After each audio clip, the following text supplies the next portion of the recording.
Welcome back, ladies and gentlemen. Still continuing our coverage of President Abdel Fattah el-Sisi's current visit to the United States. And President el-Sisi held summit talks with his U.S. counterpart Donald Trump at the White House on Tuesday. During their talks, the two leaders discussed means to foster bilateral relations in various domains, especially the political, military, and economic ones. They also reviewed a number of regional and international issues of mutual concern, including the latest developments in the occupied Palestinian territories, Syria, Yemen, and Libya, in addition to the ongoing war against terrorism. And on this very important issue, we're glad to be joined here at the studio by Dr. Cherif Amir, geopolitical analyst and researcher. Hello, Dr. Cherif, and thank you for joining us. Thank you for having me.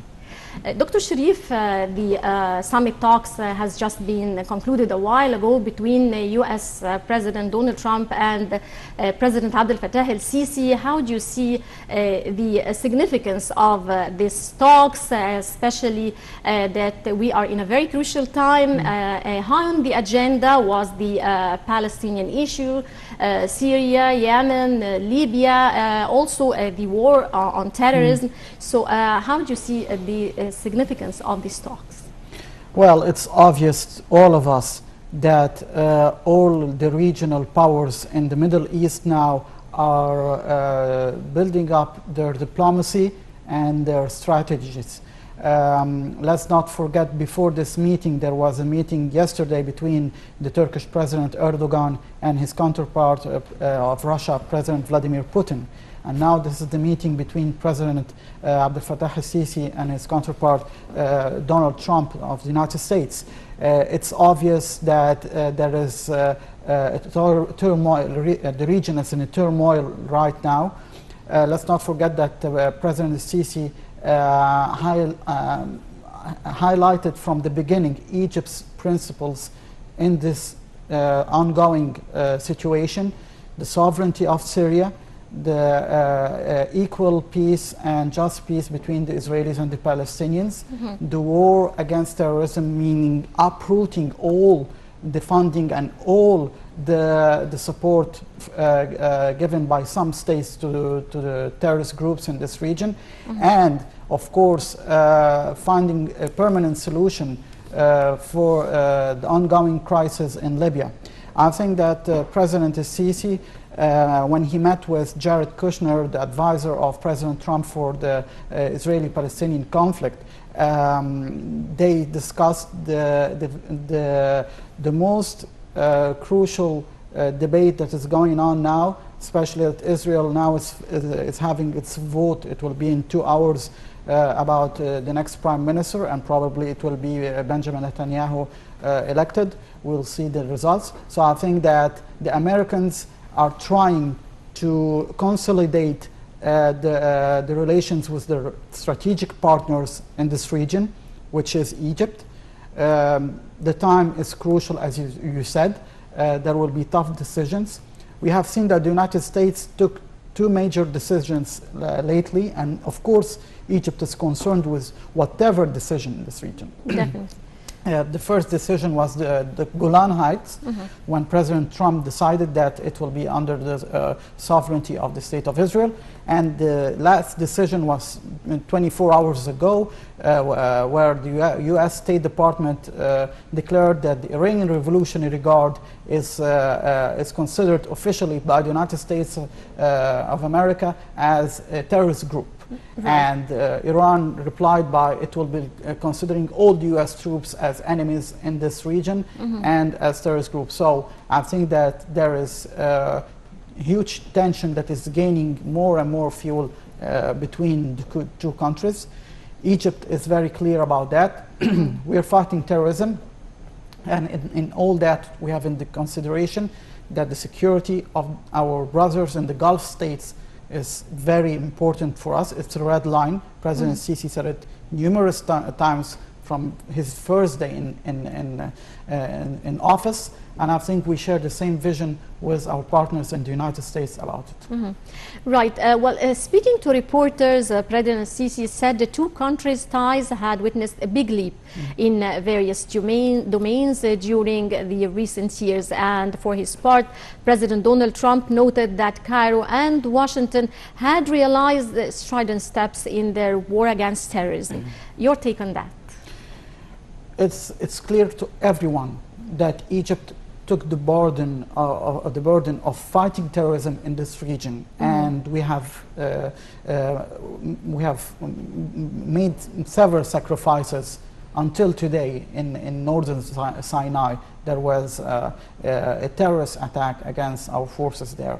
So we are paying the price of this war. And we are determined to win it because it's about Egypt's sovereignty and the peace in the region. And I think that the Americans, the Russians, all the superpowers know Egypt's position on this war and that Egypt has to be strengthened. That's why all the superpowers are trying to have equal relations with Egypt and based on cooperation. We had a few days ago Sergei Lavrov, the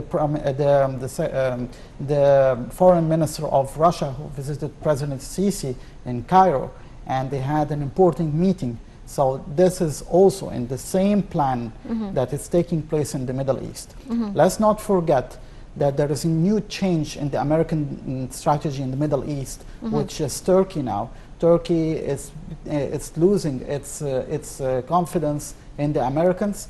It's member of NATO, but it's banned now from any participation because of the deployment of the S-300 Russian technology of air defense. So the Americans decided that they will sanction them.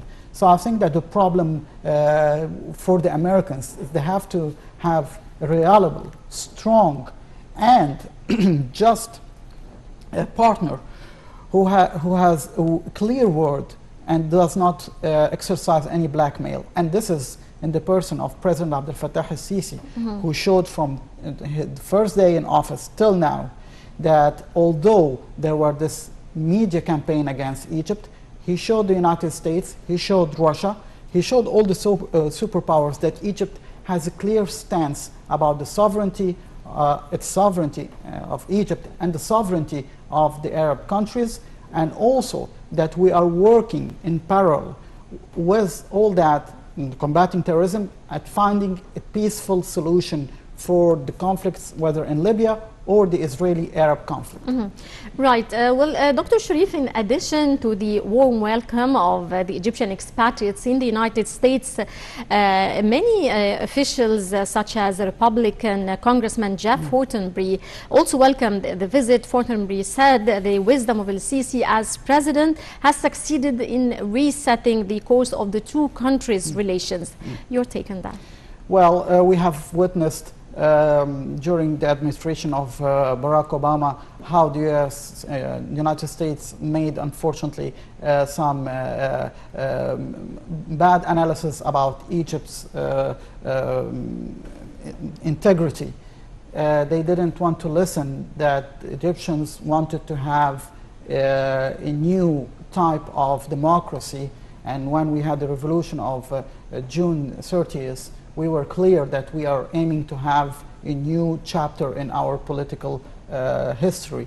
And I think that President Sisi was very, very patient in all these fights that were made against Egypt at the criticism in the media.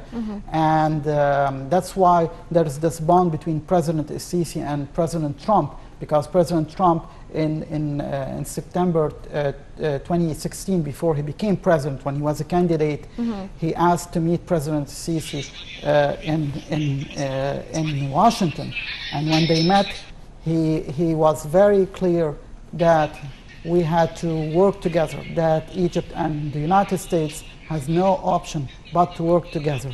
He saw in President Sisi the leadership, and this leadership was very clear from the beginning. Right. We'll just go to this short break and we'll be right back.